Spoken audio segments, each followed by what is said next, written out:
Vidéo 5, établir les avances forfaitaires, sur approvisionnement et situation 1. Pour apprendre à utiliser notre logiciel, il est préférable de commencer par utiliser l'exemple que vous avez reçu sur votre version d'essai, avant d'insérer d'autres devis. D'aller au dossier pièces jointes et d'ouvrir le dossier ayant pour nom, modèle de devis en exemple pour apprendre à utiliser Rico Logiciel. En ouvrant ce dossier vous allez trouver un exemple pour les marchés à lot unique, et un autre pour les marchés à lotis. En cette vidéo je vais prendre celui des marchés à lotis, notant bien que le cas des lots uniques est plus simple que celui-ci.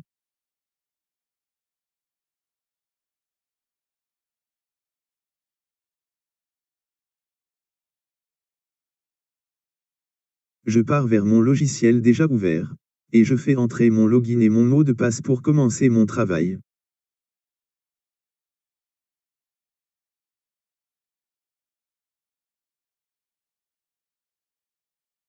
Avant d'aller vers mon devis, il me faut aller au menu 1, puis je pars vers le bouton 1.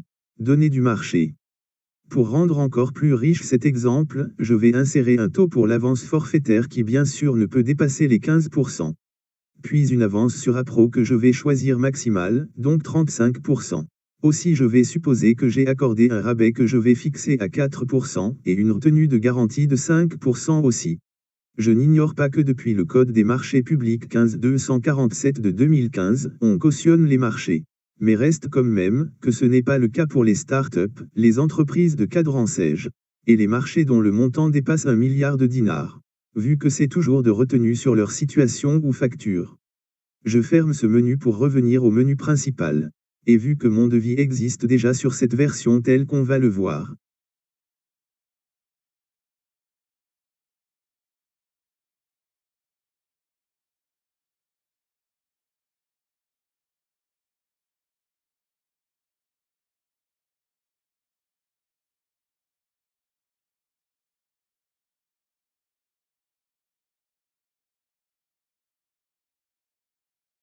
Je copie le total calculé après rabais et je pars vers mon fichier Excel.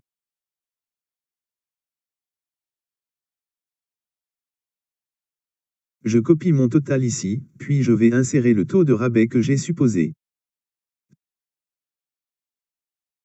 Et je trouve que mes deux montants sont identiques. Je repars vers mon logiciel. Je reviens vers le menu principal. Je pars vers avance forfaitaire et sur Appro.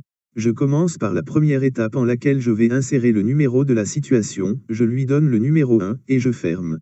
Je clique sur avance forfaitaire. Et voilà que j'ai mon avance qui correspond vraiment à 15% du montant de mon marché. En réalité je dois passer au numéro 2 comme numéro de situation, avant de passer à l'avance sur Appro, mais pour gagner du temps. Je vais aller directement à cette deuxième avance, et je constate que j'ai une situation avec 35% de mon marché. Et cela auprès de l'avance forfaitaire que j'ai déjà établie. Je vais revenir au menu principal pour aller établir ma première situation. Pour cela je dois cliquer sur le bouton État, correspondant à Minute, Attachement, Décompte. Tel indiqué sur les boutons, je pars vers la première étape. Je pourrais établir mon attachement ici. Mais ici c'est surtout afin de vérifier son attachement avec le maîtreur du bureau d'études, avant de la confirmer grâce à ce bouton. Pour qu'elle soit transférée vers les mesures finales. En cet exemple je préfère aller directement aux mesures finales.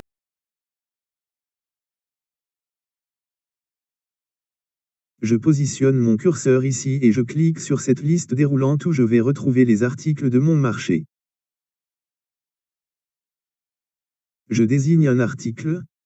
Puis je passe à la deuxième colonne soit en cliquant dessus, soit juste en cliquant sur la touche Entrée de mon clavier. J'insère un lieu, et je dis à titre d'exemple, partie B, puis je passe insérer une quantité.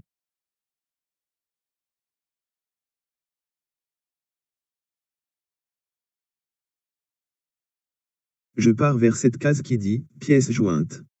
Je double-clique dessus. Et je pourrais insérer des photos que j'ai prises lors de la prise des mesures telles que je peux ajouter un fichier AutoCAD, Excel ou tout autre type de fichier ayant un rapport direct avec la quantité que je viens d'insérer. Et cela afin de garder une trace de ce que je viens d'attacher. Je sélectionne une photo que j'ai sur un fichier en mon bureau, et je dis OK. Pour ajouter d'autres images ou fichiers, il me suffit de double-cliquer sur cette case, sinon ici. Et je vais pouvoir ajouter tout ce que je veux tel je vais le faire pour rajouter d'autres images.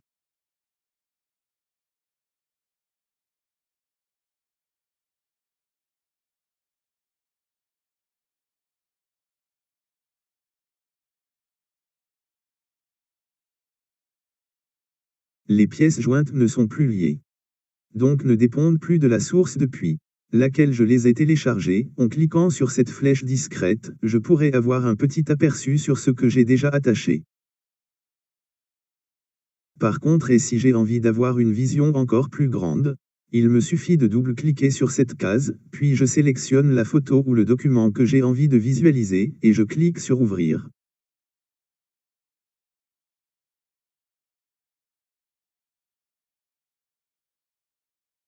Si j'ai envie d'enregistrer cette photo dans un dossier externe, alors je n'ai qu'à cliquer ici. Sinon ici pour enregistrer le tout dans le dossier de mon choix. Maintenant je vais attacher d'autres articles avant de quitter ce menu. Mais cette fois-ci, depuis mon fichier Excel que j'ai préparé pour économiser du temps. Je copie ces lignes et je pars les coller sur mon logiciel.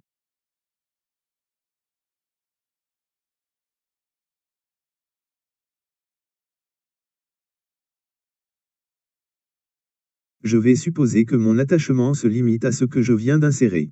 Mais avant de quitter ce menu, je viens ici, là où le concepteur me dit de double-cliquer sur l'article pour avoir plus d'informations. Ce message, vous allez le retrouver en plusieurs endroits en ce logiciel, et c'est afin de vous permettre un accès rapide aux détails de vos articles. Je double-clique n'importe où sur la ligne qui comprend l'article choisi. Et effectivement, je constate que mon logiciel me donne toutes les données concernant mon article, me résume son attachement et j'y retrouve les pièces jointes correspondantes.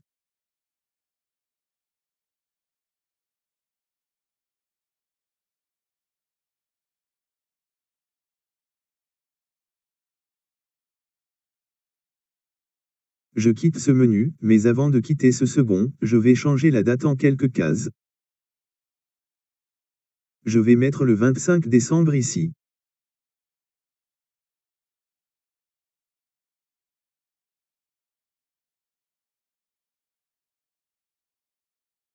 Et je vais aller jusqu'au 2 février.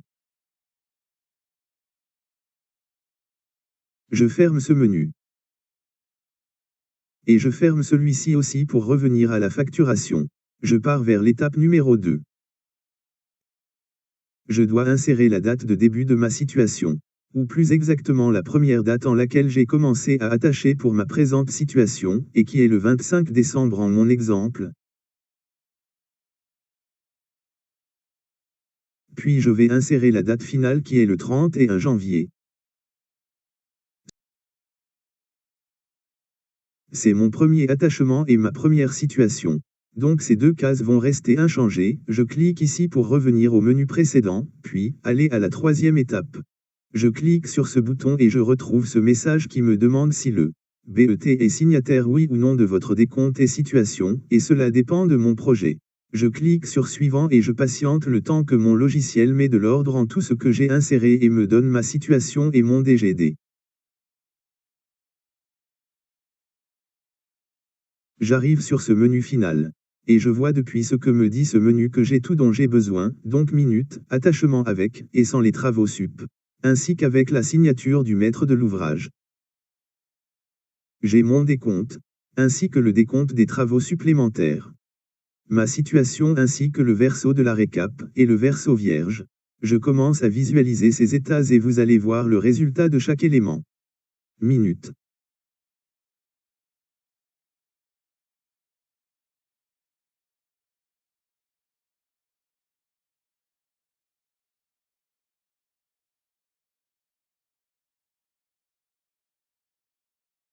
Attachement.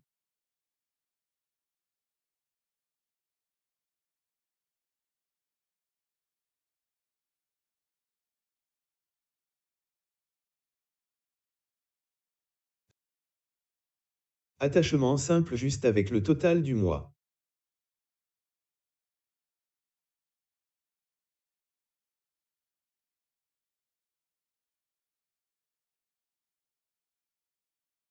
Attachement avec les quantités supplémentaires.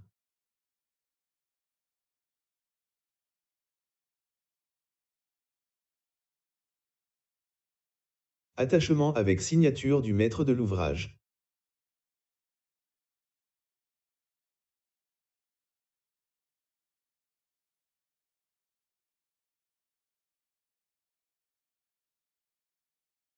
Décompte.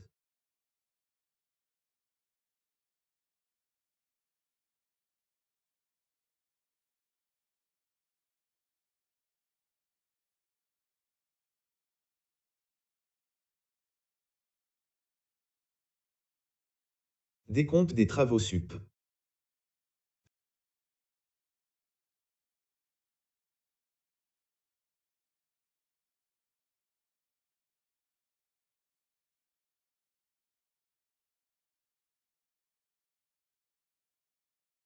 Situation ou récap.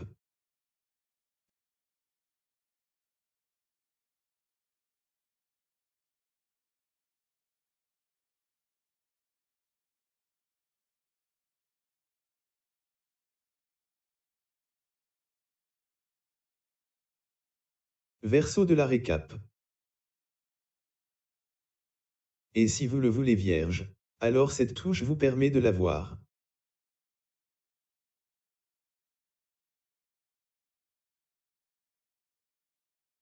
On vient ici et le concepteur me dit d'envoyer le tout sous format PDF et me donne la cible, ou plus exactement le dossier en lequel je vais retrouver tous ces éléments une fois terminé. Je clique sur ce bouton pour accéder à ce fichier cible. Je vois que celui-ci est totalement vide. Je ferme et je clique sur PDF. Mon logiciel commence à envoyer mes documents que je partirai visualiser à la fin.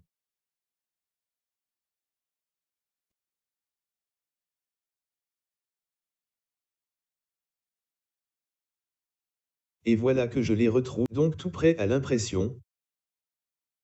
Notant bien que je peux imprimer directement depuis mon logiciel tel vous allez le voir.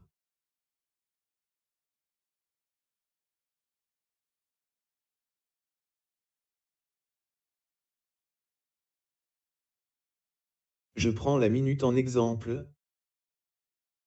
Parfois j'ai besoin de changer la mise en page avant d'imprimer, et il me suffit de cliquer sur la touche droite de ma souris puis je sélectionne mise en page et je change les marges que j'ai envie de changer, afin d'avoir la mise en page désirée.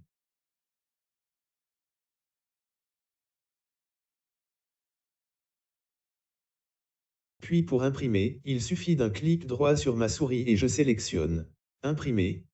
Le reste est habituel pour tout utilisateur d'un PC.